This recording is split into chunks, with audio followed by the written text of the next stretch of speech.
신약 성경 히브리서 5장 7절에서 10절까지 말씀입니다. 히브리서 5장 7절에서 10절까지의 말씀 함께 봉독하겠습니다. 그는 육체에 계실 때에 자기를 죽음에서 능히 구원하실 이에게 심한 통곡과 눈물로 간구와 소원을 올렸고 그의 경건하심으로 말미암아 들으심을 얻었느니라. 그가 아들이시면서도 받으신 고난으로 순종함을 배워서 온전하게 되셨은즉 자기에게 순종하는 모든 자에게 영원한 구원의 근원이 되시고 하나님께 멜기세덱의 반차를 따른 대제사장이라 칭하심을 받으셨느니라. 아멘. 흔히들 겪어보지 않으면 모른다 그런 말 많이 합니다. 사자성어도 있습니다만 아파보지 않으면 정말 아픈 사람 심정을 알 수가 없죠. 환자의 가족과 또 주변의 사람들도 고통스럽습니다만 안투병이나 치매를 당한 분들을 보면 사실 당한 사람만큼의 어떤 그 고통은 당해보지 않으면 사실 잘 모릅니다. 아무리 설명을 하고 또 받아들이는 것도 차이가 있어도 결국은 자기 자신이 겪어봐야 그 아픔과 그 고난을 이해할 수가 있습니다. 저희 예용교회도 정자동 지하에 13년간 있을 때 이 비가 올 때 한 7번 잠겼었습니다. 근데 이게 7번 물이 들어오는 게 보통이 아니에요, 지하에는. 그래서 장마 때마다 참 물이 무섭다 그것을 깨닫게 되는데 이 물이 한번 차면 물만 퍼낸다고 끝나는 게 아닙니다. 지하라 에어컨을 풀가동해서 선풍기를 틀어놓고 24시간을 그렇게 말려도 잘 안 말라요. 습한 장마 때는 더더군다나 그렇게 되면 곰팡이가 피어오르는데 온 가구와 책뿐만 아니라 이 곰팡이는 천정과 지붕을 가림없이 전부 피어오릅니다. 그것을 다 닦아내고 또 계속 말리고 한여름에도 난로를 떼서 그렇게 바싹 말리고 그런 일을 하다 보면 한 주, 두 주, 보름 이상이 훌떡 그 지하에서 지나가게 됩니다. 그렇게 될 때마다 참 물 한 번 들어오는 것이 얼마나 힘들었는지 그 당해본 그 세세한 것은 겪어본 사람만은 많이 이제 많은 그런 내용이 있습니다. 그래서 사람은 겪어봐야 자기가 당해봐야 자기가 겪어봐야 남이 얘기하는 거 아무 소용없고 다 겪어봐야 자세히 그 내용을 안다고 생각합니다. 예수님께서는 사람의 모양으로 이 땅에 오셔서 우리 인간이 겪을 수 있는 모든 것을 몸소 겪으셨습니다. 빌립보서 2장 6절에서 8절을 보면 오히려 자기를 비워 종의 형체를 가져 사람들과 같이 되었고 사람의 모양으로 나타나셨다 합니다.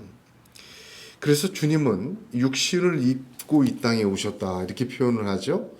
그러므로 주님은 육신으로 사는 인생이 당하는 아픔과 고통과 어려움을 잘 알고 계십니다. 히브리서를 보게 되면 4장 15절에 우리에게 있는 대제사장은 우리의 연약함을 동정하지 못할 이가 아니요 모든 일에 우리와 똑같이 시험을 받으신 이로되 죄는 없으시니라 하였습니다. 예수님이 사람의 모양으로 사람과 같이 되었습니다. 그래서 사람이 당하는 고통과 어려움과 느낄 수 있는 모든 것을 몸소 겪으셨습니다. 마지막에 십자가에서 죽기까지 그 최후의 고통을 다 당하시고 주님은 그런 모든 사람이 당할 수 있는 고난과 어려움의 최고를 당하셨다. 그렇게 이 땅의 삶을 이야기할 수가 있습니다. 그래서 부활하시고 승천하신 주님은 우리의 연약함을 겪어보시고 알고 계시고 그 고통이 어떤 것인지 얼마나 힘든 것인지 이미 다 겪으시고 아는 주님이십니다. 그 주님이 오늘 밤에 저와 여러분의 아픔과 고통도 이해하시고 또한 들어주시고 위로하시고 새로운 힘을 주실 줄로 믿습니다. 그렇게 되시기를 축복합니다. 오늘 본문을 보면 본문의 시작이 육체에 계실 때에라고 시작하고 있습니다. 주님께서 사람과 같이 부활하시기 전에 이 땅에서 살던 사람과 같은 모양으로 살던 때를 말합니다. 육체로 계실 때에 무엇을 하셨는지 오늘 본문은 증거해 주고 있습니다. 우리도 예수 믿고 구원받았습니다. 하나님의 자녀가 되었죠. 그럼에도 불구하고 우리는 아직 부활의 영광스러운 몸으로 그 은혜를 변화되지는 못했습니다. 그래서 성경은 그리스도인들을 보고 육체의 남은 때를 사는 자들이라 이야기를 합니다. 베드로전서 4장 2절 그 후로는 다시 사람의 정욕을 쫓지 않고 오직 하나님의 뜻을 쫓아 육체의 남은 때를 살게 하려 함이라 그렇게 표현합니다. 오늘 주님께서 말씀하신 주님의 육체에 계실 때는 우리 예수 믿는 사람이 육체의 남은 때를 살아가는 아주 중요한 삶의 모습 세 가지를 보여주고 있습니다. 육체의 남은 때를 어떻게 사시겠습니까? 예수님처럼 사시기 바랍니다. 예수님이 육체에 계실 때 살아서 어떻게 하셨는지 오늘 본문은 말씀하고 있습니다. 죄송합니다. 주님을 본받기를 원합니다. 육체에 계실 때 주님이 행하시고 주님이 보여주신 모습이 저와 여러분의 육체의 남은 때에 채워지는 육체에 계실 때의 모습이 되기를 간절히 소원합니다. 본문의 제일 먼저를 보게 되면 심한 통곡과 눈물로 간구와 소원을 올렸다. 그게 제일 1번이에요. 육체로 계실 때 주님은 기도하시고 탄원하셨습니다. 간구는 기도이고 소원을 올렸다. 이 말은 탄원하셨다는 말입니다. 제일 먼저 떠오르는 그림이 어디입니까? 겟세마네 아니겠습니까? 땀방울이 핏방울이 되는 것처럼 하나님 앞에서 심한 통곡과 눈물로 기도하시고 아버지여 이 잔을 내게서 지나가게 하옵소서. 그러나 아버지의 뜻대로 되기를 원합니다라는 탄원을 올렸습니다. 그래서 이 모습은 육체로 계실 때 중에 특히 겟세마네의 모습을 가르쳐주고 있다. 그렇게 보여집니다. 그러나 2차적으로는 기도하시는 예수님의 삶 전체를 의미합니다. 겟세마네에서만 기도하셨습니까? 오병이어의 기적이 끝난 뒤에도 한적한 산을 찾아서 어떻게 기도하시는지는 몰랐지만 요한복음 6장을 보게 되면 아마 애끓는 모습으로 하나님 앞에 기도했다. 저는 그렇게 생각합니다. 높을 때나 낮을 때나 참 놀라운 기적을 행하실 때나 사람들에게 박해를 받으실 때나 주님은 심한 통곡과 눈물로 간구와 소원을 하나님께 드리는 기도하는 삶이셨습니다. 사랑하는 성도 여러분, 육체의 남은 때 기도하는 삶 되시길 바랍니다. 주님이 육체에 계실 때 하던 삶이에요. 주님의 모습을 우리에게 채우는 길입니다. 주님께서는 기도가 그의 모든 사역에 육체에 계실 때 하나님께 기도하는 게 첫 번째 그의 역사였습니다. 농사에는 쟁기가 필요합니다. 배움에는 책이 필요합니다. 요리에는 냄비가 필요하죠. 믿음의 삶, 성도의 삶에는 기도가 필요합니다. 필수적인 것입니다. 근데 이 말씀을 잘 보니까 무엇을 기도했다 내용보다는 어떻게 기도했다 자세만 이야기해주고 있습니다. 누가복음 18장 우리 나눴죠. 바리새인의 기도, 세리의 기도를 나눴습니다만 제가 따져보니까 바리새인은 세리의 기도보다 4배는 많이 기도했더라고요. 바리새인의 기도 내용은 세리의 기도 내용의 4배였어요. 그러나 하나님께 의롭다 하심을 얻고 집으로 돌아간 자는 바리새인이 아니라 세리였습니다. 그 세리의 태도가 더욱 중요했기 때문입니다. 오늘 본문을 보더라도 기도의 내용은 나오지 않습니다. 예수님께서 어떻게 기도하셨는지 기도의 자세와 태도를 말씀하고 있습니다. 특별히 심한 통곡과 눈물로 간구와 소원을 올렸다 했죠. 이 올렸다는 말이 무슨 뜻이냐면 완전 제의적인 용어예요. 제물로 바쳤다 그런 뜻입니다. 주님은 자신의 눈물을 제물로 바쳤습니다. 주님은 자신의 통곡을 제물로 바쳤습니다. 이 땅에 육체에 계실 때 주님은 하나님의 눈물의 잔을 채우시고 하나님께 자기의 통곡과 눈물로 제물처럼 기도와 간구를 올려드렸다 그 말입니다. 제가 매일 사복음서를 돌아가면서 묵상하는데 묵상할 때마다 참 하나님의 은혜와 뜻이 이렇게도 분명하고 금싸라기처럼 쏟아지는가 늘 그것을 받아 적고 참 감탄합니다. 읽어도 하나님이 깊은 처음에 1m 두레박을 내렸다면 10m, 20m 내리게 하실 때는 그 말씀 속에 그렇게 큰 은혜와 사랑이 있는지 모릅니다. 제가 목회를 하면서 이 사복음서 묵상 중에 지금 마가복음 묵상할 때 한두 달 전이나마 마가복음 묵상할 때 크게 회개한 일이 한 번 있습니다. 마가복음 6장 30절을 보면 사도들이 예수께 모여 자기들의 행한 것과 가르친 것을 낱낱이 고하니라 그렇게 되어 있습니다. 이 낱낱이 고한다 이 말을 할 때 딱 걸렸어요.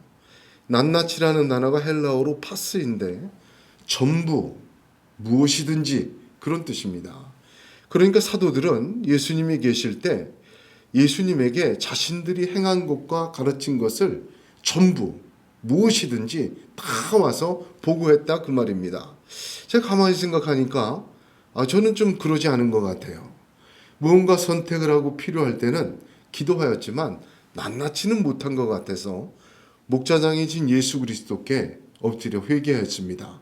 주님, 예언교회는 주님 것이고 주님이 목자장이시고 저에게 맡기신 건데 제가 좋든 싫든 높든 낮든 어렵든 힘들든 성과가 있든 성과가 없든 하나님 주님 앞에 낱낱이 보고 못한 것 용서하시옵소서. 회개하세요. 그렇습니다. 예언교회를 목회하면서 이 예언교회는 목자장이신 예수 그리스도께서 하시고 저는 그 종이요 단 예수 그리스도의 뜻대로 되어가기를 소망하는 자입니다. 그러나 목회를 저에게 맡기시고 제가 하면서 낱낱이 보고를 못했습니다. 몇 달 전부터는 아주 낱낱이 보고합니다. 그 기도 시간이 더 늘어난 것 같아요. 그 전날 또 앞으로 할 것 처음부터 시간대별로 아주 낱낱이 보고를 합니다. 근데 놀라운 거는요. 참 그걸 왜 몰랐을까 하는 생각이 들어요. 낱낱이 보고할 때 하나님이 얼마나 자세하게 응답하시는지 모릅니다.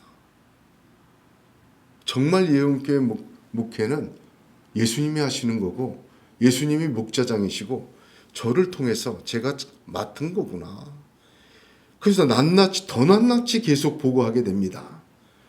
간구와 소원도 물론 올려드리지만 어떻게 했던 그 모든 시말, 출발과 끝맺음과 뿌리와 그 열매까지 좋든지 나쁘든지 실수든지 성공이든지 낱낱이 주님에게 보고하게 되었습니다.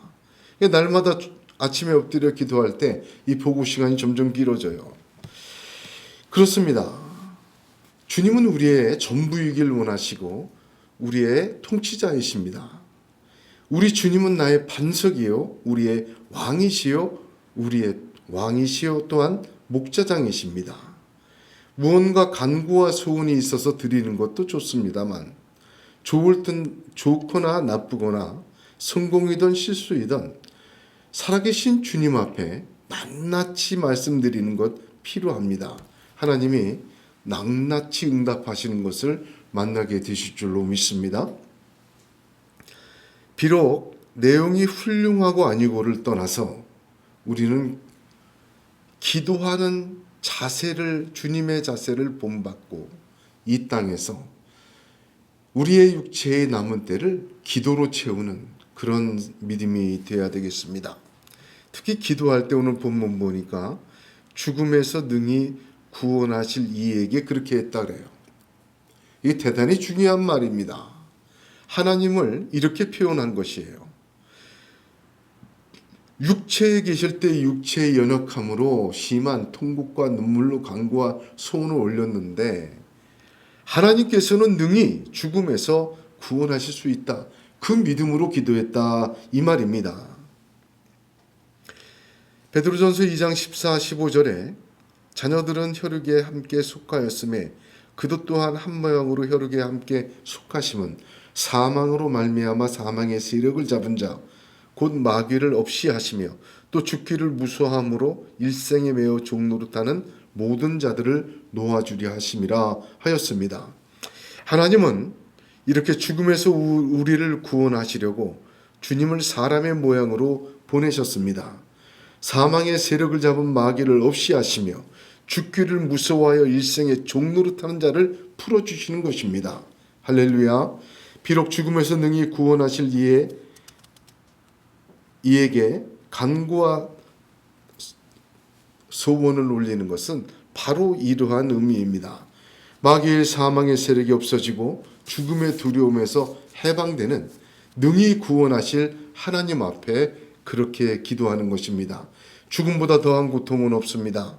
죽음은 우리의 두려움의 최고봉이에요. 죽음보다 더 큰 세력이 없어요.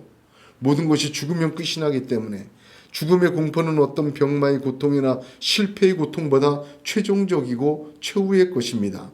그것은 하나님은 마귀에게 없이 하시고 또한 그 세력에서 건지실 유일한 분은 하나님 한 분이십니다. 낱낱이 기도하는 것입니다. 죽음도 이기고 죽음도 더 이상 어떻게 하지 못하도록 풀어주신 하나님에게 어떤 것을 아뢰지 못할 것이 있겠습니까? 하나님을 믿고 그 능력의 하나님 앞에 우리의 삶의 모든 것을 낱낱이 아뢰는 기도를 채우는 믿음의 사람 되시기를 바랍니다. 두 번째는 주님의 모습을 보면 육체로 계실 때 뭐였어요? 그 8절 보세요. 그가 아들이면서도 받으신 고난으로 순종함을 배워서 어떻게 되었다? 9절 온전하게 되었다. 두 번째는 온전하게 되신 거예요. 육체의 남은 때에 온전하게 되시기를 바랍니다. 하나님께서 아브라함을 75세에 부르셨어요. 어떤 계시도 없고 신앙의 교육도 덜 받고 이제 막 부름받고 갈대아우르에서 나올 때 엄청난 약속을 주셨습니다. 하늘의 별처럼 바닷가의 모래처럼 내 자손이 많겠다 하셨는데 25년이 다 돼가도 아들 하나 주지 않았어요. 창세기 17장 1절을 보니까 아브라함의 99세 때에 여호와께서 아브라함에게 나타나셨다 합니다. 그에게 이르시되 나는 전능한 하나님이라 너는 내 앞에서 행하여 완전하라. 기다릴 만큼 기다렸다. 아브라함 인생 보면 75세에 부름받고 86세에 이스마엘을 얻어요. 86세부터 99세까지 13년 동안 하나님이 아브라함에게 안 나타나십니다. 침묵하세요. 그리고 그 13년이 지난 후 이스마엘이 13살 되던 해 13년이 지난 후에 99세 때 나타나십니다. 그 참고 기다리신 거예요. 그리고 아브라함에게 얘기하십니다. 너는 내 앞에 행하여 완전해라. 내가 기다릴 만큼 기다렸다. 로마서 4장 19절 22절을 보면 그가 백사나 되어 자기 몸에 죽은 것 같음과 사라의 태에 죽은 것 같음을 알고도 믿음이 약하여지지 아니하고 믿음이 없어 하나님의 약속을 의심치 않고 믿음에 견고하여져서 하나님께 영광을 돌리며 약속하신 그것을 또한 능히 이루실 줄을 확신하였으니 그러므로 이것을 저에게 의로 여기셨느니라 증거하고 있습니다. 무슨 말입니까? 나는 전능한 하나님이 너는 내 앞에 행하여 완전하라. 이 완전이 행위의 완전을 의미하지 않아요. 로마서 4장에 있는 것처럼 믿음의 완전을 의미합니다. 왜 나를 못 믿고 왜 나를 신뢰하지 않고 이스마엘을 얻었냐? 왜 내 안에 사례의 말을 듣고 육신의 뜻을 이루기 위하여 이스마엘을 얻었느냐? 왜 나를 끝까지 신뢰하지 않느냐? 내가 한 약속이 너에게 어떻게 번복이 되겠느냐? 그렇습니다. 여러분 육체의 남은 때 믿음에서 완전해지시기를 바랍니다. 이거 굉장히 중요한 거예요. 하나님이 택하신 사람, 하나님의 성도는 예수 믿고 구원받아서 이 땅에서 사는 동안 하나님 나라 가기 전까지 믿음에서 완전해야 돼요. 믿으려면 확실히 믿어야 돼요. 의지하려면 끝까지 의지해야 돼요. 예수 믿고 교회 다니니까 하나님 반 믿고 나 믿어오던 거 그대로 믿고 사람 의지하고 돈 의지하고 권력 의지하고 세상 의지하고 그렇게 하지 말라는 겁니다. 우리에게 왜 육체의 남은 때를 주셨습니까? 예수 믿으면 바로 천국으로 안 데려가시고 이 육체의 남은 때 예수께서 육체에 계실 때 보여주신 것처럼 온전하게 되라는 거예요. 믿음으로 온전하게 되라는 것입니다. 이 땅에서 하나님이 다시 오실, 주님이 다시 오실 때 믿음을 보겠느냐 하지 않았습니까? 사랑하는 성도 여러분, 언제까지 우리의 믿음이 절반의 믿음이요, 우리의 믿음이 하나님에 대한 신뢰가 하나님 말씀에 대한 전적인 의지 없이 이 땅과 세상을 살아나고 육체의 때를 지내겠습니까?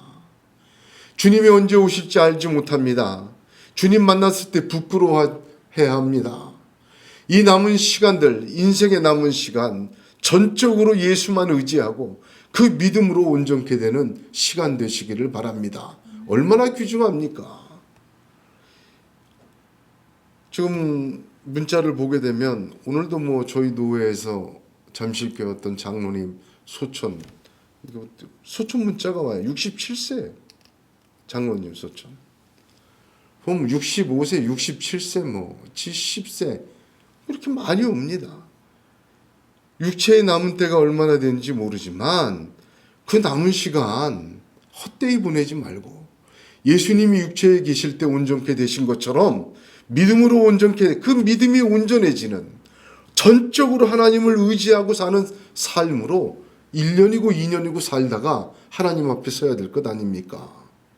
하나님은 우리가 구원받은 후에 육체에 남은 때 믿음이 온전해지기를 원하십니다. 그래서 고난도 주시고 그래도 어려움도 주시고 그래서 부도 주시고 기회도 주시는 것입니다. 8절을 보세요. 8절에 뭐라고 되어 있습니까? 그가 아들이면서도 받으신 고난으로 순종함을 배워서 온전케 되었다 했어요. 굉장히 중요합니다. 온전케 되는 길을 보여주신 거예요. 예수님 그리스도께서. 순종으로 온전케 되는 겁니다. 여러분, 믿음이 온전해지는 것은 어디에서 되는 거죠? 순종입니다. 받으신 고난으로 순종함을 배웠다 합니다. 여기 배우다라는 단어를 또 살펴보면 습관 또는 버릇이 들다, 그 뜻이에요. 이해하다, 파악하다 이런 뜻도 있지만 습관 들다, 버릇 들다 그런 뜻이기도 한 헬라어 원어입니다. 그러니까 예수님은 고난당하고 어려움 당하면 무조건 더 순종하는 거예요. 그게 습관이 되셨어요. 배우신 거예요. 고난과 고난을 통해서 습관이 되고 배운 겁니다. 예수님이라도 육체에 계실 때 순종을 배우셨어요. 그렇습니다. 순종을 습관 들였습니다. 맞습니다. 순종은 천부적인 재능과 몇 사람만 하는 행동이 아니에요. 순종은 배우는 것입니다. 학습되어지는 거예요. 습관이에요. 누구도 태어나서 마귀의 자식으로 죄의 종으로 태어나서 순종하는 법을 배우지 못하고는 순종 못해요. 순종은 배워야 합니다. 순종을 배움으로 말미암아 주님은 믿음의 온전함에 나아가신 거예요. 정말 귀한 말입니다. 특별히 고난은 순종을 배우는 가장 귀한 길입니다. 이것은 주님이 보여주신 길이요, 주님이 몸소 겪은 길이요, 주님이 육체에 계실 때 고난을 받으신 고난으로 순종을 배워 온전하게 되셨다 합니다. 물질과 사람과 건강과 실패, 어떤 고난이든지 우리가 받는 고난이 순종을 배우고 습관 들여지는 하나님의 훈련이 되기를 주님의 이름으로 축복합니다. 그럴 때 온전하게 되는 거예요. 자, 어려움을 많이 당해요. 기도하나 기도하지 않나 고난 당하는 거 마찬가지예요. 기도하는 사람도 받고 기도하지 않는 사람도 받아요. 고난 없는 인생은 없기 때문입니다. 그러나 기도하며 살 때 고난이 찾아오면 좀 당황스럽죠. 하나님께 이 모양 저 모양 자세히 아뢰면서 눈물로 기도했지만 산제사 올려드리는 것처럼 어느 누구보다도 매일 엎드려 기도하고 간구와 소원을 올렸음에도 불구하고 고난이 찾아오면 답이 없어요. 버림받은 기분이 듭니다. 어떤 사람은 10가지를 아뢰는데 11가지를 응답받았다 자랑하고 다니는데 한두 개 그것도 무엇을 달라는 것이 아니라 어려움을 피하게 해달라고 미리 알아서 두려워서 주님에게 기도했는데 내게 닥쳐요. 내 눈물과 통곡은 하나님은 거절하시는가? 나의 고통은 하나님 보지 않으신가? 의심의 안개 속에 빠져들고 기도의 힘을 잃게 됩니다. 그렇죠. 은밀한 가운데 보시고 은밀한 가운데 갚으시는 하나님을 의심하게 되고 그나마 의지하고 살던 삶이 조금씩 균열이 가고 세상 생각, 사람 의지, 돈 의지, 또한 명예 의지, 세상의 낙에 의지하는 쪽으로 다 부질없다 하면서 찾아다니는 사람도 보게 됩니다. 여러분, 이게 분기점이에요. 거의 분기점이에요. 아브라함을 보세요. 아브라함을 한번 보십시오. 이스마엘과 이삭은 비유 아니겠습니까?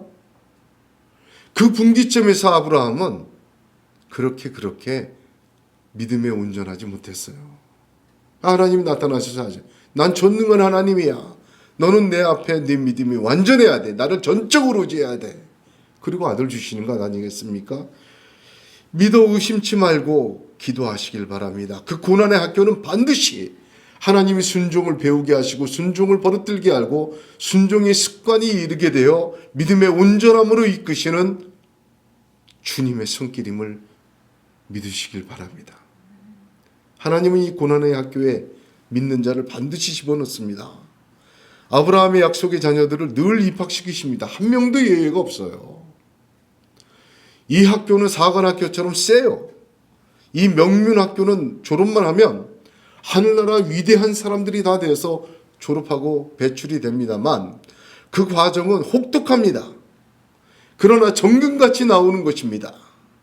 기도가 먼저이고 고난이 되어질 때 이 육체의 남은 때에 온전하게 되시는 믿음의 기회 되시기를 주님의 이름으로 축복합니다.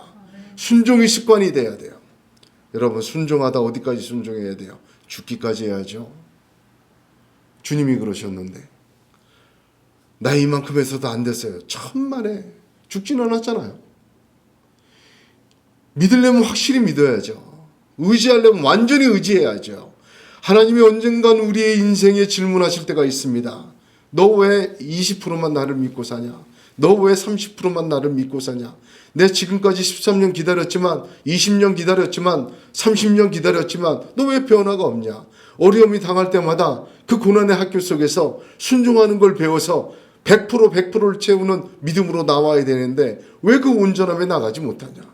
주님이 물어보실 때가 있습니다.